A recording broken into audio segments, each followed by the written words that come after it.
laupäeva hommik, kell on 8:30 Ukraina aja järgi. Me oleme jõudnud rongiga Mostiska piirijaama. Just oli dokumendikontroll ja meie delegatsioon lahkub seekord Ukrainast. Lahkub tunnetega, et see, mis me näeme telekas, on üks asi. Ja hoopis midagi muud on näha seda ise.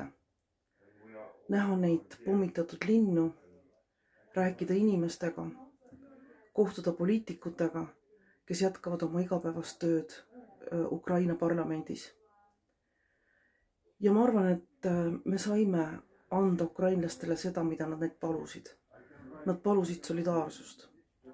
Aga lisaks sellele paluvad nad ka relvi, energiakandjate embargot Venemaalt, Putini ja tema süüdlaste, tema sõprade või tema kaassüüdlaste süüdimõistmist, humanitaarabi ja seda kõike peame me edasi tegema.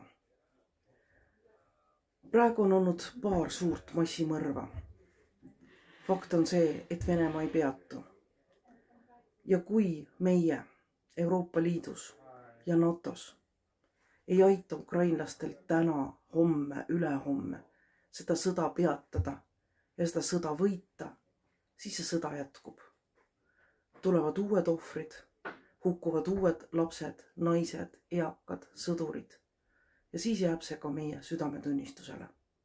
Sest täna meil on võimalus see sõda lõpetada.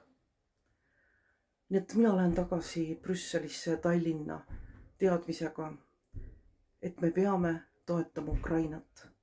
Teadmisega, et ma olen saanud kinnitust sellele, mida ma tegelikult olen teadnud kogu aeg. Et sanktsioonid peavad rakenduma, sanktsioonid peavad olema karmid ja Venemaa rahastamine, Venemaa energiakandjate rahastamine tuleb lõpetada kohe. Mitte oodata sügiseni või järgmise aastani või veel pikemalt. Ma ei oskagi lõpetuseks muud öelda, kui et slava Ukraini.